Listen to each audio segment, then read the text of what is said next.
Take a walk on the wild side, shall we? Why do you call it the wild side, Spike? There seems to be an idea here that it might be dangerous down here, or it might be, yeah. Mainstream society is a little bit of intimidated by it or afraid of it. Yeah, so I said it in jest because it's not the wild side at all. It's just it's a neighborhood of people that are experiencing a lot of pain and dealing with a lot of trauma. And what kind of pain do people typically go through? Well, high poverty area. There's all kinds of people survive all kinds of trauma, from early childhood abuse to relationship pain to just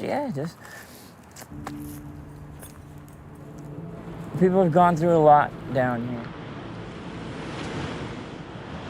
Do you think addiction is a disease and is an illness? Definitely. You know, what starts out as an original choice to use substances to self-medicate from the pain turns into a lifetime of suffering, and I became dependent on using heroin and fentanyl because reality was painful. Opioids like heroin and fentanyl belong to the same pharmaceutical family as morphine. And like morphine, they were intended for pain relief.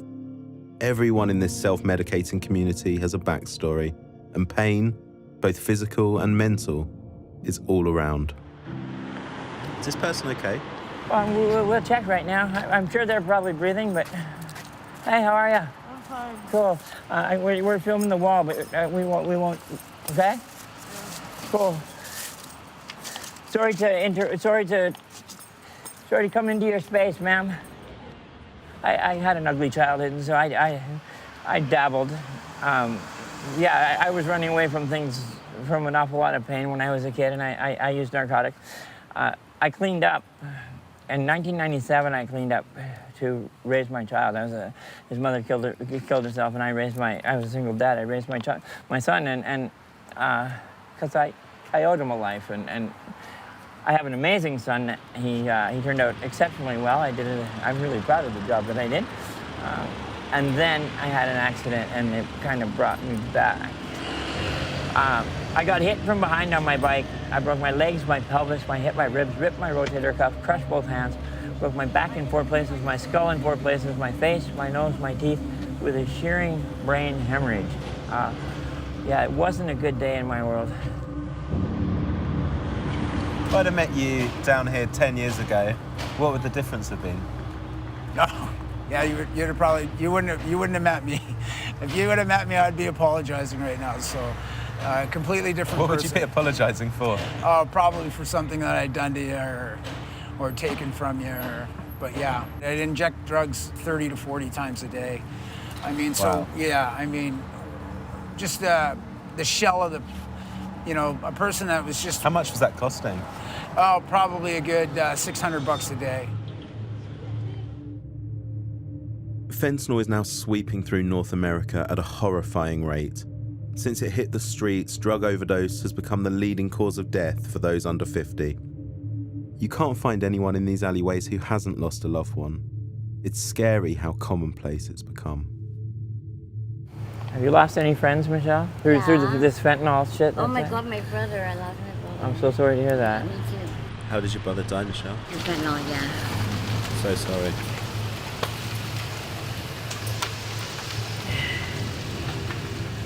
That's the fentanyl truck there. No, I'm kidding.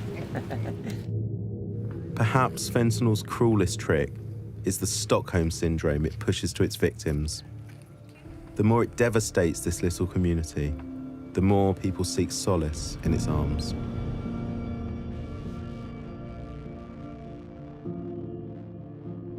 But here in the hardest hit neighbourhood, the very people in the midst of its grip are the ones leading the fight back.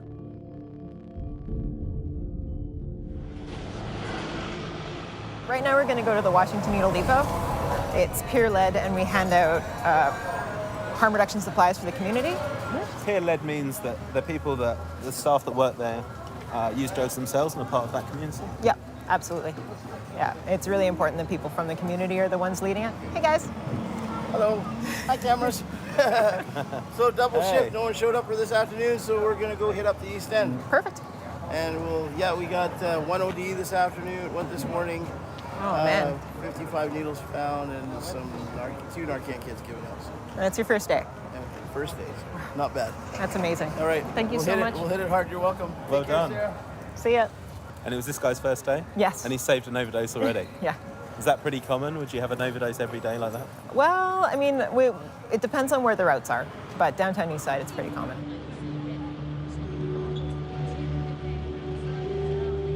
Inside this building, clean injecting equipment is handed to locals through a hole in the wall. The idea is to stop the spread of bloodborne viruses like hepatitis and HIV. It's open 24 hours a day and hands out 1 million syringes a year.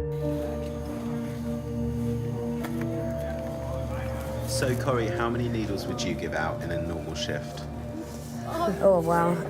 I've gone through, one of these boxes have 500 rigs in it, and one day I went through 4 boxes of rigs in one 2,000 shift. rigs? Yeah, that was a busy day. Why is it so important that people around here can get access to those clean needles? Well, they'll use whatever they need to use. They'll use a dirty rig that they find. That's how people get Hep C and AIDS, right? They'll share rigs. They will use toilet water, puddle water, whatever they need to use to get water, right?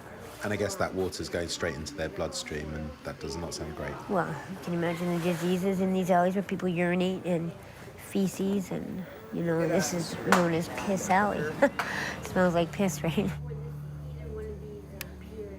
From the back of the building, the staff run a mobile response unit working in shifts to reverse street overdoses. So for my shift, I have my vest on. I have a 8.8 Narcan ready to go. I have my bike, my helmet, and I always have extra Narcan on me. So in case I come across multiple overdoses, I'll put that right here, right now.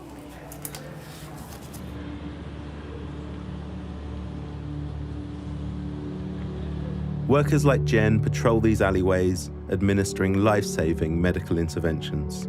Their secret weapon is naloxone, the fentanyl antidote, commonly known by its brand name, Narcan. Fentanyl is an opiate, and what it does is it shuts down your respiratory system. So pretend that like this is fentanyl coming in your system, right? So when you shoot someone up with Narcan, it's like a wall goes up, and so the fentanyl hits the wall, it can't keep on going. The more Narcan you put into the system, the bigger that wall gets. So what you're saying is it's actually quite easy to reverse an overdose? Yes, it is. So then, if it's that easy to reverse an overdose, why do we have so many people dying of overdose? Because people are using by themselves. People are really ashamed about their drug use. You're labeled as a criminal or a junkie or a crackhead. So they use by themselves in dark places, like where people can't see them or can't find them until it's too late. If you find someone overdosing, how long have you got? You got 3 minutes, and that depends. I mean, usually it starts off that their lips are blue, and then you only got so much time to react.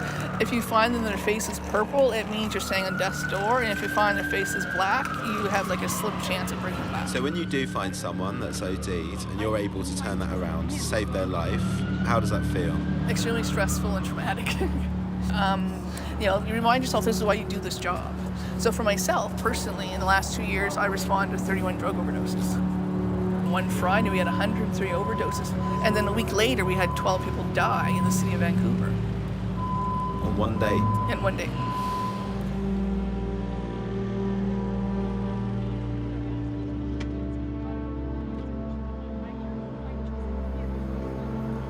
Corey, how does it feel to work in a place like this where you're saving lives every day? Sure you can. It means a lot, because I lost my son's father, the love of my life, to a heroin overdose. It's good.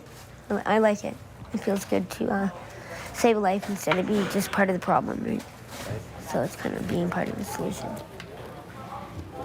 When it comes to addiction, don't be surprised, right? It's a monster. And you don't know, people don't even know who they are anymore. How's it affected you personally?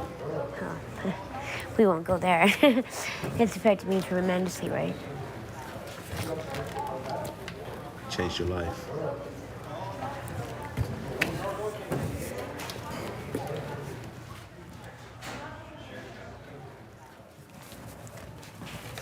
What do you do? I can get a tube and 4 pieces of tin foil, please. Yes, of course. There's more than 4 there.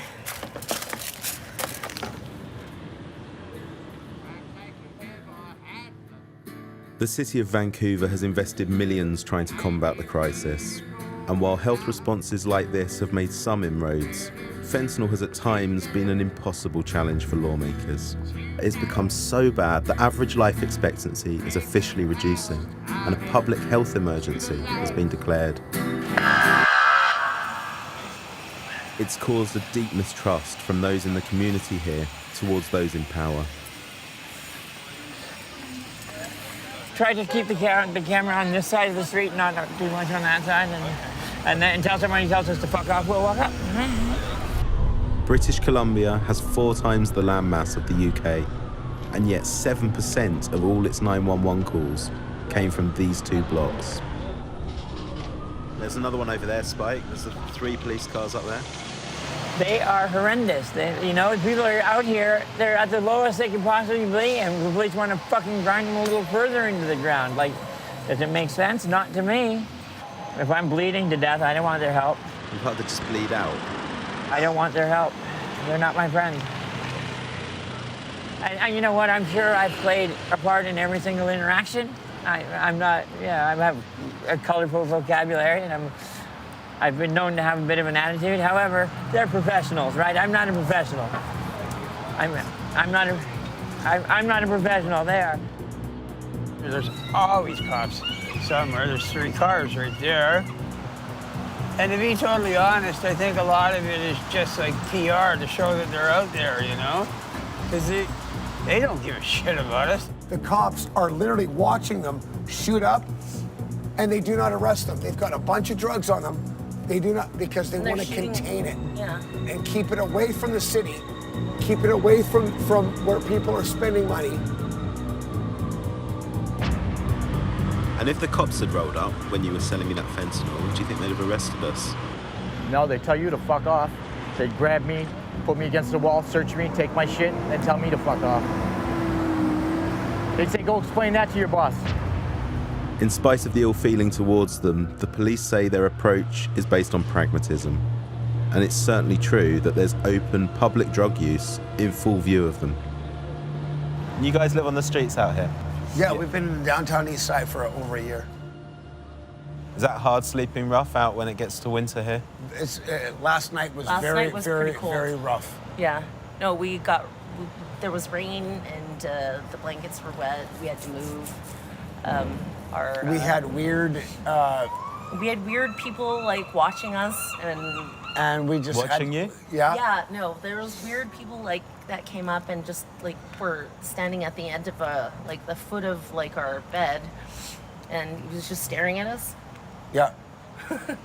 Yeah. It's kind of creepy. It is creepy. It's very creepy. This stuff happens here every single day. Yo, we rapping Iceberg Cold World, Iceberg on fire, yo. We love it, bro. Yo, you gotta check this rapper out. Iceberg Cold World, free BDs for you for life. Yo, we in the background, we love it. Yo, free BDs. We gotta take my. I don't know what that means. How did you guys meet? We met at a library. And I ran after her. He chased me. Yeah. Why did you run after her? Love at first sight. Yeah, we were in the library and we were catching eyes. And then I left, and then she left, and I saw her walking down the street. And he ran. I said, I cannot let her leave. So I ran after her, and I freaked her. He popped up and he's like, "Hey!" I'm like, "Whoa!" But you have to admit, though, 5 minutes later, we were making out right around the okay. Right there? No. In that spot? Oh. No, not here. But we did make out like 5 minutes later. Yeah. Is this person okay over here? Well, no. This is normal. This is totally normal. It's what we call the nod, or the Hastings shuffle. We've been there. We've smoked heroin. I overdosed. Recently, and I had somebody Narcan me twice. Okay. Saved your life. Yeah. I almost died. His lips were blue. My lips were blue. I was dead. you shouldn't do it stop anyway. doing drugs altogether. That's why liquor and weed is all The we person need. who That- gave it to us said it was heroin, and it Yeah. wasn't. What do you think it was? Fentanyl. It was definitely. We didn't even have that much. No. We should like a dragon. Yeah. Like we were And I was A done. dragon, as in one, you They're just they're inhaled once? Smoking it off a foil. Smoking it off of a foil. We each did like one like hoot, basically. Yeah. And I basically almost died. From And then one inhalation? One. Yeah. I was freaked out because they said like he was ODing. What would you have done if I died? That would have crushed me.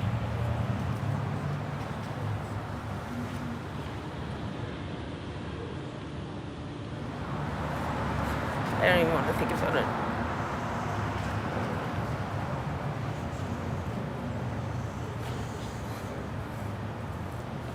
How does it make you feel looking back on that day, Stephen, thinking you nearly did? I'll never do it again. Never again.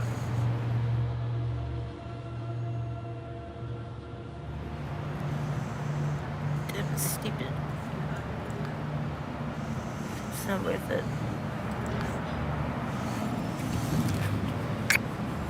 I love you. I love you.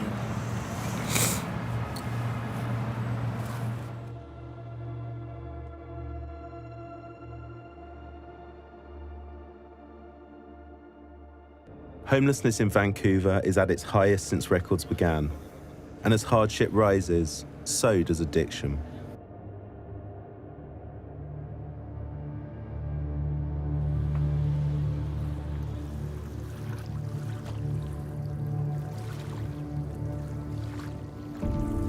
Across the water on a disused construction site, 300 homeless people are forming a temporary community. The conditions here are brutal, but they feel they have nowhere else to go. People are very vulnerable out here. Families with jobs and kids cannot find housing. They're sleeping in tents. It's a total human rights violation is what it is. You know, I've seen refugee camps in other countries. This is exactly what it looks like. We are Canadian refugees. This is a Canadian refugee camp. Mind if we have a look at your tent and see where you're staying? Okay, it's way down here. This is my tent.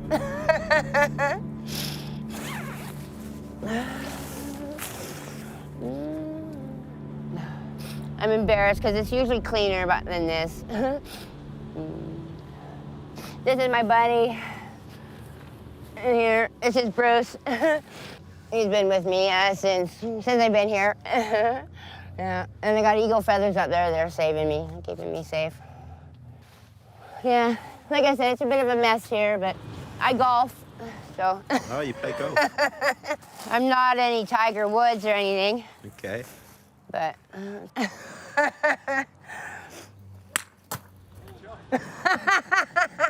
Woo! Oh, fart! I think it went in my tent. Did Yeah, it? well, I think it smashed the side of your tent. Oh, that's all good. I got grandchildren. I haven't seen them for a while, so I have toys out here just to remind me of them, my grandsons, and. And you've actually got Narcan here all around the flower pots. Oh yeah. Yeah, I've got them hanging all over, right? Because it happens all the time. It's an epidemic. Naloxone, that's overdose kit. I've had to Narcan somebody 10 times. And one was a husband and wife, actually. We're taking care of her, and he started overdosing, and they were laying kind of head to head, and they were reaching for each other as they were overdosing, like they knew. For many here, drugs are the only source of comfort. Overdoses are a regular occurrence. But from the roadside at the perimeter of the camp, a small group of activists are helping to reduce the death toll. In here, we have most of our supplies. So we've got our generator, chairs, a table. We've got Narcan. We've got information pamphlets. We've got bottled water that we like to hand out to people. Yeah. Everything you need to keep people alive today. Absolutely. Yeah. In a few hours, campers will come to this pop-up tent to smoke and inject drugs, including fentanyl, under the watchful eyes of the volunteers, safe in the knowledge that if they do OD, someone will intervene. This corner's broken, I think. Yeah. That's all right. Technical difficulties sometimes. Rather than giving clean equipment for users to take away, the volunteers here invite them into the tent to use their drugs under supervision. But what is the legal status of the tent? It's illegal. When the police do come by, and they might come by today, we kind of just remind them we're in the midst of an overdose crisis. It's been declared a health emergency by the province of BC, and we're not here with the intention of breaking the law, right? We're here with the intention of providing people with a safe, supervised space to use drugs and respond to overdoses should they happen. It's an odd situation. Although fentanyl is illegal and the tent is unsanctioned, the medical supplies are directly provided by the health department. In times of crisis, sometimes laws become secondary. In the case of overdose, if fentanyl is the assassin, many believe societal attitudes to the homeless are a key accomplice. Isolation is a big problem. Shame and stigma drive many battling addiction to use alone. There's a lot of hate. People think a lot of junkies, thieves, crackheads. Sure, there's that, a lot of thieving and stuff going on, but there's real people here, We get people driving by, throwing bricks, throwing bottles. Very hurtful. A lot of people take it to heart. I try not to, but still do, It does hurt, for sure.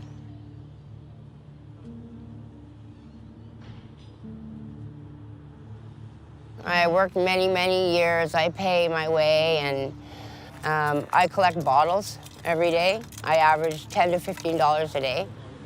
If you make $15 today, let's say, how will you spend it? 10 of it would probably go to drugs. Fentanyl? Yeah. Sad, but true. Yeah. And why do you do it? What does fentanyl feel like when you take it? Just a big hug. It's, just a warm place and nothing can hurt you.